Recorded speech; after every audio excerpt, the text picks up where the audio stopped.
ओम साईं राम। सभी साईं भक्तों को मेरा प्यार भरा नमस्कार। जैसा कि मैंने आप सबसे पिछले वीडियो में कहा था कि नेक्स्ट वीडियो में मैं आपको बताऊंगी कि साईं बाबा के व्रत का उद्यापन किस तरह किया जाता है।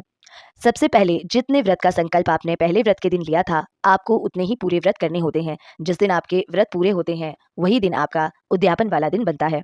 और ये समापन विधि हम बाबा को धन्यवाद देने के लिए करते हैं कि बाबा आपने हम पर अपनी कृपा बनाए रखी कि आपके कारण ही हमारा ये उपवास अच्छी तरह से पूरा हो पाया। उद्यापन वाले दिन आप सुबह ब्रह्म मुहूर्त में जल्दी उठें और सुबह नहाएं और उसके बाद में नित्य कर्म पूरे कर लें।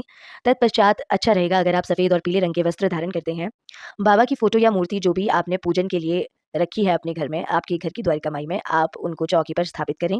उसके बाद बाबा की सेवा में पीला कपड़ा, फूल, अगरबत्ती, दीपक, प्रसाद, बेसन के लड्डू, केला, मिश्री, ये सब बाबा के लिए सेवा में उपस्थित करें। अब सुबह आप शुरुआत करें बाबा की काकड़ आरती के साथ में। जब सूर्य निकले तो जरूर सूर्य नारायण भगवान को प्रणाम करें, उन्हें अर्घ्य दें। व्रत वाले दिन सूर्य देव को अर्घ्य देना, जल देना बहुत अच्छा रहता है। दिन के टाइम साईं राम, ओम साईं राम ये मंत्र उच्चारण कर सकते हैं, इससे मन शांत रहता है। दिन के टाइम एक और बात का ख्याल रखें, आपको मध्याह्न आरती करनी है जैसा कि आपने हर गुरुवार को किया था। और उसके उपरांत शाम को आपके लिए बिल्कुल वही विधि रहेगी कि आपने भगवान को प्रणाम करना है, आपने भगवान का धन्यवाद करना है, आपने भगवान की साईं सचरित्र की अध्याय को पढ़ना है, साईं व्रत कथा को पढ़ना है। जब आपका उद्यापन होता है उस दिन आप साईं सचरित्र की पुस्तकें या फिर साईं बाबा की व्रत कथा की पुस्तकें लोगों में वितरण करते हैं।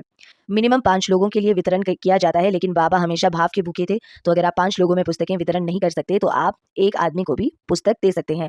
किसी ऐसे ही व्यक्ति को पुस्तक दें जो उस पुस्तक को बहुत अच्छी तरह से पूजा कर सके, उसका पारायण कर सके, तभी उसका लाभ होता है। इसके अलावा कहा जाता है कि आप जो है यथा योग्य अपनी सामर्थ्य अनुसार गरीबों को भोजन करवाएं। मिनिमम 5 गरीबों को भोजन करवाया जाता है।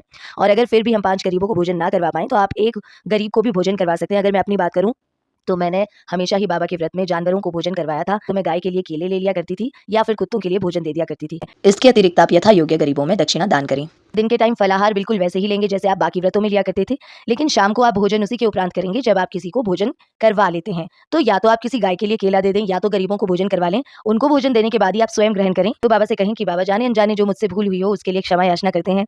और उद्यापन वाले दिन आप वही खाना खाएं, वही खाना बांटे भी जो आपने बाकी व्रतों में खाया था या बाबा के लिए प्रसाद के लिए चढ़ाया था। शाम को बाबा की धूप आरती करते हैं तो आपका व्रत पूरा हो जाता है। दिखावा ना करें, बाबा को दिखावा करना बिल्कुल पसंद नहीं।